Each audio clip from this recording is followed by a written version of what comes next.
455장 드리겠습니다.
드리겠습니다.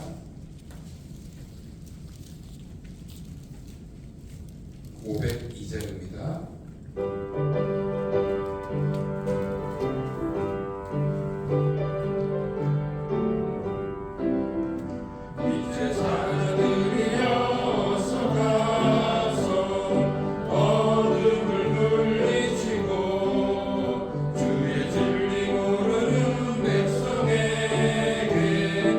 모든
신앙의 고백 드리겠습니다. 나는 전능하신 아버지 하나님 천지의 창조주를 믿습니다. 나는 그의 유일하신 아들 우리 주 예수 그리스도를 믿습니다. 그는 성령으로 잉태되어 동정녀 마리아에게서 나시고 본디오 빌라도에 대해 고난을 받아 십자가에 못 박혀 죽으시고 장사된 지 사흘 만에 죽은 자 가운데서 다시 살아나셨으며 하늘에 오르시어 전능하신 아버지 하나님 우편에 앉아 계시다가 거기로부터 살아있는 자와 죽은 자를 심판하러 오십니다. 나는 성령을 믿으며 거룩한 공교회와 성도의 교제와 죄를 용서받는 것과 몸의 부활과 영생을 믿습니다. 아멘. 찬송가 505장 드리겠습니다. 505장입니다. 드리는 후에 주인수 집사님 기도해 주시겠습니다.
용서해 주시고 자녀로 거듭나게 하심도 감사드립니다.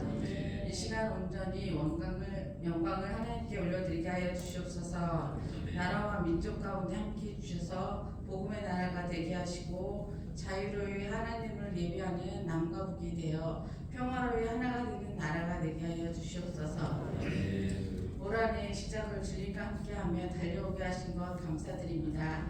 이제 추수의 계절을 맞이하여 해피데이를 준비하고 있습니다. 모두가 긍정적인 생각과 마음으로 예비 신자에게 달려가 복음을 전하게 하심도 감사합니다. 우리의 섬김과 기도가 예비 신자들을 하나님께로 인도하게 하시고 하나님을 기쁘시게 하는 감사가 넘치는 수수감사절과 해피데이가 되게 하여 주시옵소서. 좋은 날씨를 허락하시고 예배자로 다 나올 수 있는 환경이 되게 하시며 말씀을 통해 좋은 밭에 뿌려진 씨앗이 되어 예비 신자들 모두가 정착하며 또 다른 열매를 맺는 자녀들이 다 되게 하여 주시옵소서.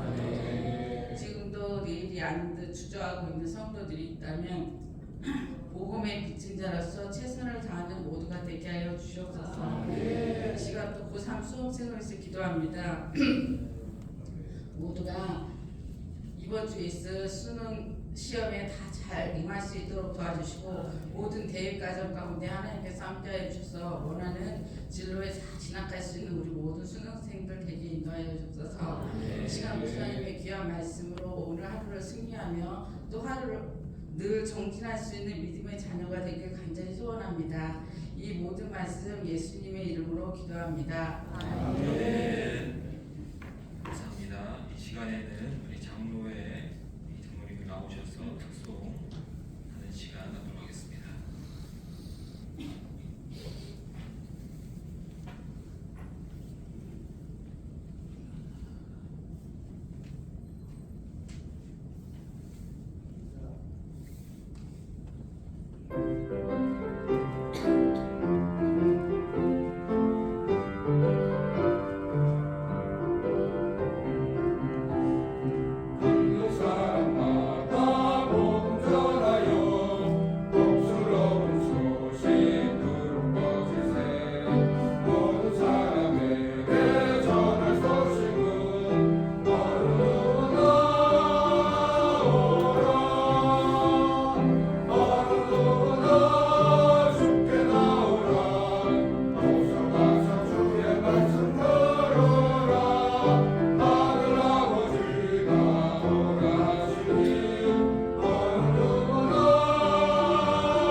이번 주 암송 구절 말씀은 마태복음 13장 23절입니다. 우리 5번 함께 읽도록 하겠습니다.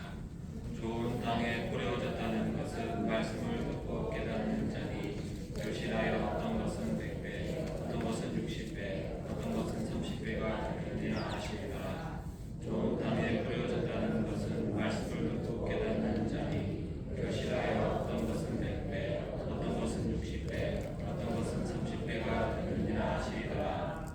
좋은 땅에 뿌려졌다는 것은 말씀을 듣고 깨닫는 자니 결실하여 어떤 것은 100배, 어떤 것은 60배, 어떤 것은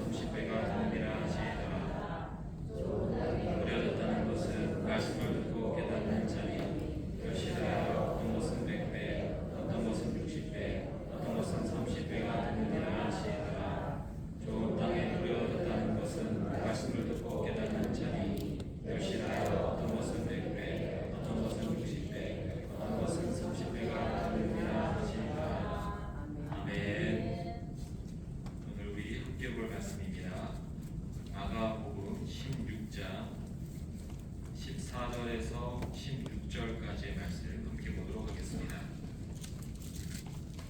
마가복음 16장 14절에서 16절까지 말씀입니다.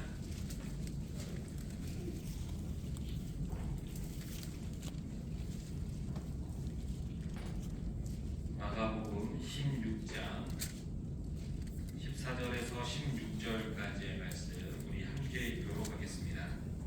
그 후에 11 제자가 음식을 먹을 때에 예수께서 그들에게 나타나사 그들의 믿음 없는 것과 마음에 완악한 것을 꾸짖으시니 이는 자기가 살아난 것을 본 자들의 말을 믿지 아니하느니라. 또 이르시되 너희는 온 천하에 다니며 만민에게 복음을 전하라.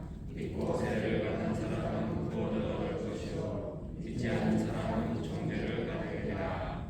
아멘. 새벽에 차량 운행을 할 때에 이제 라디오를 꽂습니다. 그러면 거기에서 제가 운행하는 시간에는 이제 기독교 방송에서 주로 이제 북한 관련 이제 내용들이 들려지게 됩니다.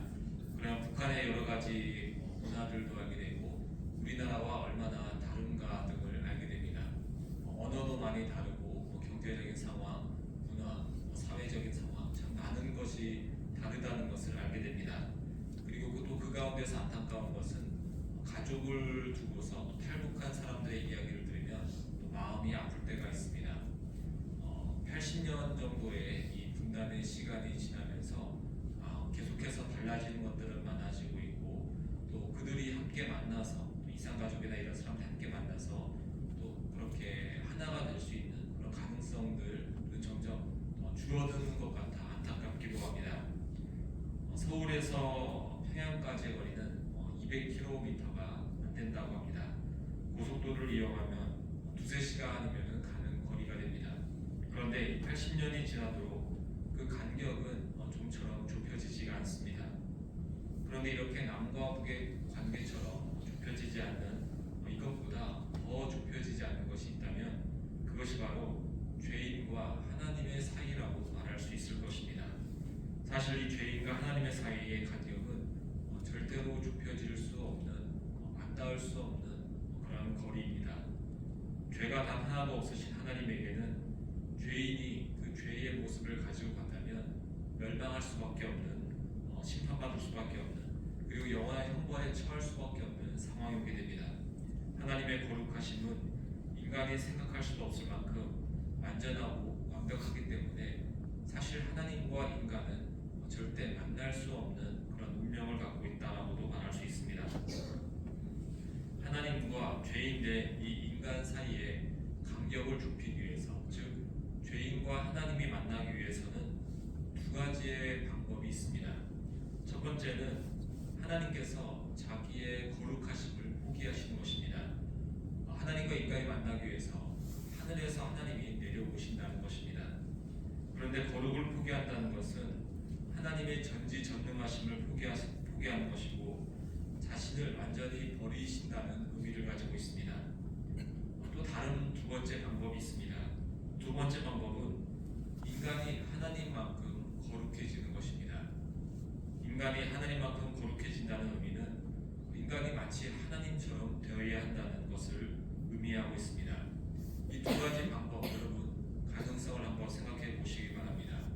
하나님이 마치 죄인된 인간처럼 되거나 죄인된 인간이 마치 하나님처럼 되는 이 두 가지의 방법, 사실 우리가 생각하기에는 둘 다 불가능한 방법일 수밖에 없습니다. 그래서 하나님과 죄인된 인간 사이의 간격은 절대 좁혀지지 않을 것처럼 보입니다. 그런데 놀랍게도 이 하나님과 죄인된 인간 사이의 간격이 좁혀지는, 즉 사라지는 일이 발생했습니다.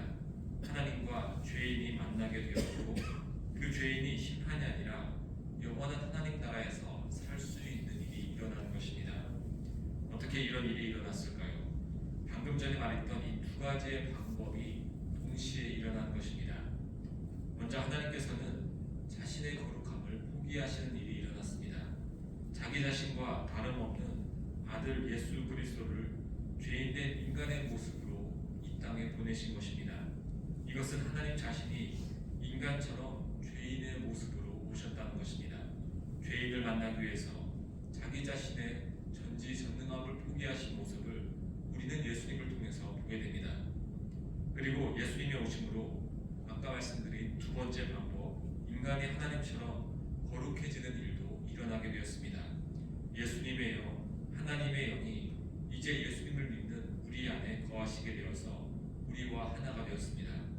우리의 영은 이제 하나님처럼 거룩해지게 되었다는 것입니다. 예수님을 우리의 머리로 하였기 때문에 우리는 마치 예수님처럼 거룩한 자로서 하나님께 여김을 받게 됩니다. 이 두 가지의 방법이 성취되기 위해서 하나님의 아들이 예수님께서 이 땅에 오셨고 십자가에서 죽으셨고 부활하셨습니다.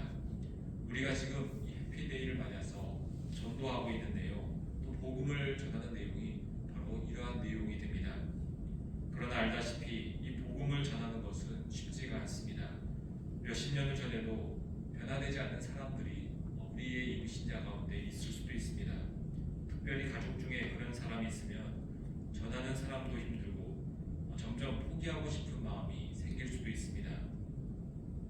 전도에 대한 설교를 하게 되면 자주 생각나는 것이 또 말하는 예화가 이 낭떠러지로 돌진하는 버스에 대한 이야기입니다.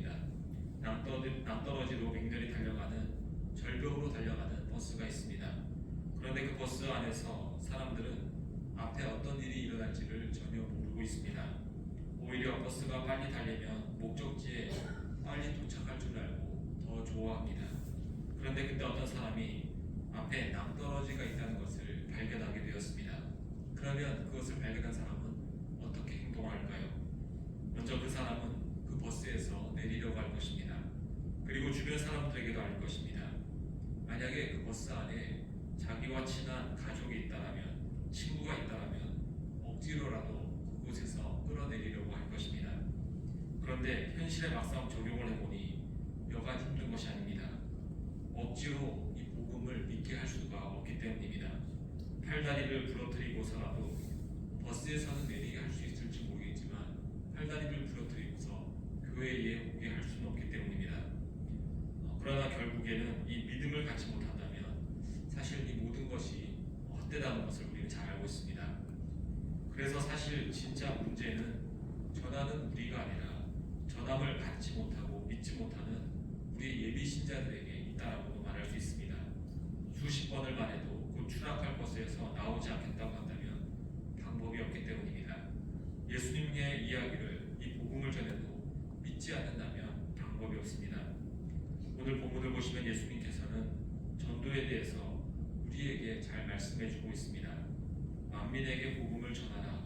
이것이 사실 예수님께서 말씀하시는 이 전도에 대한 내용의 전부라고도 말할 수 있습니다. 복음에 대한 내용, 예수님에 대한 내용을 내가 잘 알아서 그 이야기를 전달하는 것입니다. 그리고 나서는 믿음이라는 이 영적인 영역의 일들이 그 사람 안에서, 즉 복음에 전파된 전해들은 그 사람 안에서 일어나게 됩니다. 하나님의 자녀로 선택받은 자는 믿어서 구원을 받을 것이고 그렇지 않은 자는 믿지 못하여 정죄를 받게 된다라고도 오늘 본문의 말씀에서 예수님께서 하고 있습니다. 해피데이를 준비하면서 비록 부담은 되겠지만 한편으로 우리는 간단하게 생각하면 됩니다. 내가 해야 되는 것은 전하는 것이지 그 사람 안에 믿음을 만들어주는 것은 아니라는 것을 우리가 기억하는 것입니다. 이 말은 나는 책임이 없다라는 의미보다는 전도는 하나님의 이름을 인정하고 하나님을 의지해서 해야 한다는 것을 뜻하고 있습니다. 그래서 하나님의 방법, 하나님의 말씀, 그리고 기도로서 우리가 이렇게 전도를 해야 되는 것이지 내가 열심히 해서 나의 경험을 전해서 내 지식과 내 의지로 우리가 이 전도를 해서는 안 됩니다. 분명한 것은 복음에는 능력이 있다는 것입니다. 나처럼 강팍하고 죄인된 자도 믿음을 갖게 되었다면 그 누구라도 믿음을 가질 수 있습니다. 이것은 복음이 하는 능력이 됩니다. 아무리 악하게 보이는 사람일지라도 복음을 들려준다면 그 사람이 믿음을 가질 수 있는 것은 복음 안에 능력이 있기 때문입니다. 종종 우리는 너무 쉽게 포기하기도 합니다. 저 사람은 절대 믿음을 갖지 않을 거야라는 생각이 어느 순간 우리에게 들 수도 있습니다. 또는 몇 번 말했는데 교회에 오지 않거나 믿음을 갖지 않는다면 앞으로도 저 사람은 그럴 것이라고 여기면서 포기하는 사람도 있을 수도 있습니다. 그러나 그럴 때마다 우리는 기억해야 합니다. 나는 포기했을지 모르겠지만 하나님의 복음 안에는 여전히 능력이 있으며 하나님의 그 복음은 그 누구도 포기하지 않고 있다는 것입니다. 마르틴 니뮌러라는 이 독일 목사님이 있었습니다.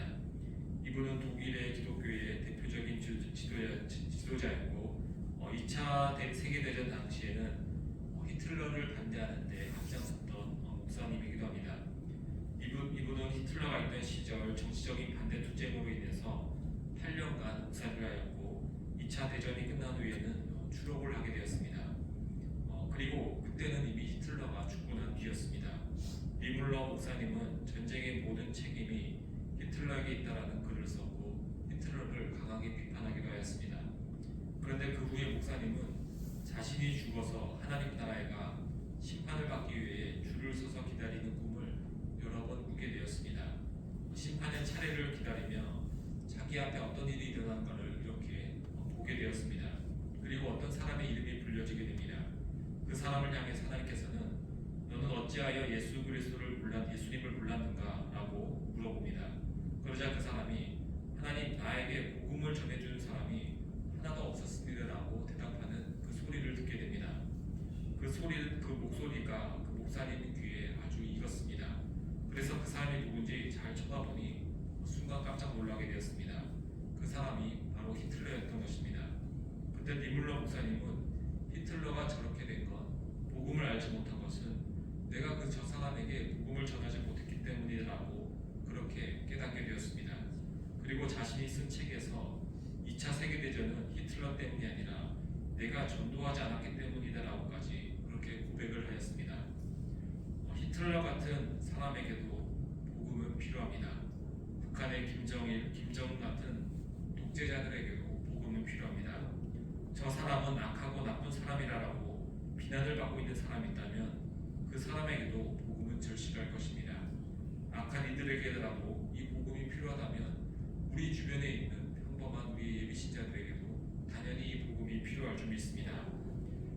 선입견을 가지고 저런 사람에게까지 복음이 있어야 하나라고 그렇게 생각하고서 전하지 않는다면 이것은 오늘 이 본문에서 주님께서 말씀하신 주님의 이 말씀을 지상명령을 무시하는 일이 될 것입니다. 믿든지 믿지 않든지 그 복음을 전하는 것 이것이 우리가 해야 될 사명임을 다시 한번 이 시간 깨닫게 됩니다. 해피데이를 앞두고 혹시라도 전도에 힘이 들거나 포기하고 싶은 마음이 있다면 우리는 오늘 말씀을 잘 기억해야 할 것입니다. 온 천하에 다니며 복음을 전파하는 것 이것이 우리의 사명이 됩니다. 그리고 우리가 전할 때에 그 복음은 능력을 발휘하게 될 것입니다. 믿는 자에게 구원을 주시고 믿지 않는 자를 정죄하시는 것 이것을 우리가 기억하며 이 복음을 전해야 될 줄 믿습니다. 마지막으로 하나님은 아버지가 자녀를 사랑하는 마음으로 언제나 이 복음 안에서 일을 하고 있습니다. 이것을 기억하면서 우리 역시 이 사랑을 전한다는 마음을 가지며 복음을 전하는 이 해피데이가 되기를 소망합니다. 함께 기도하겠습니다. 하나님 아버지, 우리의 마음은 수시로 변합니다. 포기하는 이들도 있고 전하는 이들도 있고 걱정하는 이들도 있고 안 될 것이라고 생각하는 사람도 있지만 우리가 이렇게 다양한 생각을 갖고 있을지 모르겠지만 복음 안에는 언제나 능력이 있어왔고 이 능력은 모든 시대마다 그 능력을 발휘해서 많은 사람을 구원에 이르게 하였고 우리가 바로 그 구원을 받는 자가 되었습니다. 하나님이 해피데이를 우리가 준비하면서 진행하면서 이 복음 안에 능력이 있음을 다시 한번 기억하며 믿으며 이것을 전할 수 있는 우리 모두에게 인도하여 주옵소서. 주님의 은혜에 감사해서 박국란 집사님, 부자영 부다민, 사라 김경중 집사님, 이순우 이정재 원사님, 이상민 김보미 하주지우 가정, 홍석호 박현아 집사님, 최영석 김순희 원사님, 최규일 김현정 승현아라, 최규경 변지영 시연시아 가정, 신동현 신유 송태영 송명주 최시현 최수아 주님께 일천 번째 드립니다. 예물드린 손길과 기도하는 영혼들 하나님 이 시간 믿음을 더하여 주시고 복음 안에 분명히 능력이 있다는 것을 더욱더 믿으며 한 주간 열심히 이 복음을 위해서 기도하고 전하는 우리 모두에게 인도하여 주옵소서. 이 모든 것 예수님 이름으로 기도합니다. 아멘. 하늘에 계신 우리 아버지의 이름을 거룩하게 하시며 아버지의 나라가 오게 하시며 안에서 이루어지게 하소서. 오늘 우리에게 일용할 양식을 주시고 우리가 우리에게 잘못한 사람을 용서하여 준 것 같이 우리 죄를 용서하여 주시고 우리를 시험에 빠지지 않게 하시고 악에서 구하소서. 나라와 권능과 영광이 영원히 아버지의 것입니다. 아멘. 이 시간 우리 함께 기도할 때에 우리가 참고 기도하고 있는 예비 신자들에게 하나님의 말씀이 임하며 그들이 변화되기를 우리 함께 기도하도록 하겠습니다. 우리 교회 모든 성도들 함께 힘을 모아서 우리 한 주 남은 해피데이를 잘 준비하고 또 초청하고 또 우리가 복음 전하는 자로서 사명을 잘 감당할 수 있도록 기도하겠습니다. 몸이 아픈 환우분들 위해서도 우리 기도하시고 우리 교육부서 위해서도 기도해 주시고 또 우리 나라와 민족을 위해서 또 함께 기도하는 시간 갖도록 하겠습니다. 우리 수능 보는 우리 고3 수험생 위해서도 함께 기도하겠습니다. 우리 주여 한번 외치고 다 함께 기도하겠습니다. 주여. 하나님 아버지 감사합니다. 오늘 우리가 다시 한번 복음 안에 대한 능력이 있음을 다시 한번 깨닫게 됩니다. 하나님께서 말씀하셨사오니 다시 우리가 믿음을 가지면서 이 능력의 말씀을 가지고 나가서 전하는 자들, 쓰임받는 자들에게 인도하여 주소서. 나의 연약함이나 나의 여러 가지 환경이나 이런 것들을 먼저